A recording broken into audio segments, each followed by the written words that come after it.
আজ স্বাধীনতা দিবসের ৮০তম দিনে আপনাদের সকলকে শুভেচ্ছা, অভিনন্দন ও ভালোবাসা। আশা করি আজকের দিনটা আপনারা পরিবারের সাথে এবং বন্ধুবান্ধবের সাথে আনন্দ, উৎসাহ, উদ্দীপনার সাথে কাটাচ্ছেন। সকাল সকাল সবাই যে যার নিজেদের বাড়িতে আমাদের প্রাণপ্রিয় জাতীয় পতাকা তিরঙ্গা উত্তোলন করেছেন, এই আশাই করি। কিছুদিন আগেই কেন্দ্রীয় সরকার এবং রাজ্য সরকার হর ঘর তিরঙ্গা যাত্রা করেছে, সেই যাত্রাতেও আপনারা সামিল হয়েছেন, সেই আশাই করুন। আজকে স্বাধীনতা দিবসের এই পূর্ণ লগ্নে আপনাদেরকে আমি এক শক্তিশালী ভারতের কথা বলবো, যে ছবি আজ পর্যন্ত আপনারা দেখেননি, অথবা কেউ কেউ দেখেও থাকতে পারেন, অধিকাংশ ব্যক্তি হয়তো দেখেননি। সেই ভিডিও, সেই ছবি দেখাবো যা ভারতের শক্তিশালী ভারতকে প্রমাণিত করে।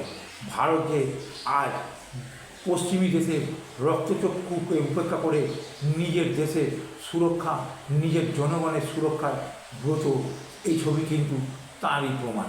আপনারা সকলেই জানেন 2008 সালে 26শে নভেম্বর মুম্বাইয়ে পাকিস্তানের 10 জন কুখ্যাত জঙ্গি হামলা চালিয়েছিল। সেই হামলা সারা ভারতবর্ষ ছাড়া সারা পৃথিবীতে 26/11 অ্যাটাক নামে পরিচিত।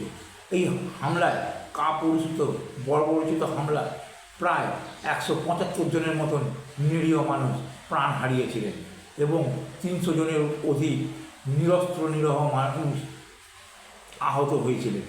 যারা প্রাণ হারিয়েছিলেন তারা তো শহীদ হয়ে গেলেন, যারা আহত হয়েছিলেন তাদের মধ্যেই কিন্তু অধিকাংশ আজকের দিনে পঙ্গু হয়ে পঙ্গুত্বের জীবন কাটাচ্ছে। হেন কাপুরুষিত বর্বরচিত হামলার জবাব এবার কিন্তু ভারতবর্ষ, শক্তিশালী আমাদের প্রাণপ্রিয় ভারতবর্ষ দিতে শুরু করে দিয়েছে। আপনারা যে ছবি দেখেননি, সেই ছবি আপনারা পাশে একবার ছোট্ট করে দেখে নিন। Dragging on the floor, it's a new world, time to explore. What the bad girl want, give the bad girls more.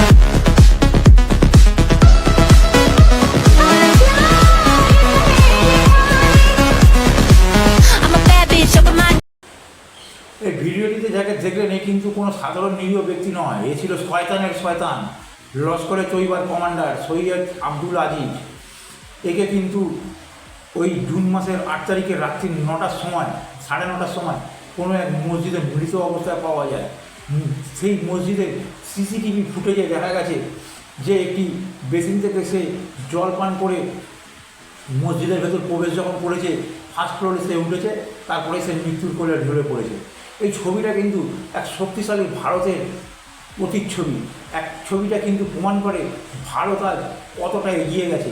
ভেবে দেখুন, ওই কল থেকে ওই গ্লাসে করে আরও অনেক কিন্তু মসজিদে আসা মানুষজন জল পান করেছে, গ্লাসটিকে ছুঁয়েছে, কারোর কিন্তু কিছু হয়নি। কিন্তু এই শয়তানের শয়তান আব্দুল আজিজকে কিন্তু মৃত্যুর কোলে ঢলে পড়তে হয়েছে। তাকে আজকে 72 হুরের কাছে পাঠিয়ে দেওয়া হয়েছে। আশা করি সেই 72 হুরের কোলে সে মহানন্দে নৃত্য করে বেড়াচ্ছে। ভারতবর্ষ যে চুপ করে থাকবে না, ভারতবর্ষকে আঘাত করলে যে কেউ পার পাবে না, এই ছবি কিন্তু তারই প্রমাণ। সেই ছবিটা কিন্তু আপনারা দেখলেন।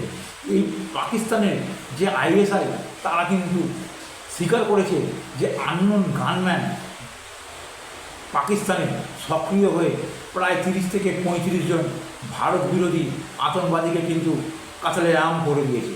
কোথাও রাতের অন্ধকারে, কোথাও মসজিদে, কোথাও চায়ের দোকানে, কোথাও রাস্তা পারাপারের সময় সব কিন্তু 72 হুরের কাছে চলে গেছে। অর্থাৎ তারা সব পগার পার হয়ে গেছে। এই ছবি কিন্তু আমরা দেখে গর্বিত এবং আনন্দ উপভোগ করছি আজকে স্বাধীনতা দিবসে। দর্শক, আপনারাই কমেন্ট বক্সে লিখবেন যে ভারত আজ কতটা শক্তিশালী, ভারত আজ কতটা বিকশিত। জয় হিন্দ, বন্দে মাতারাম, ভারত মাতা কি জয়।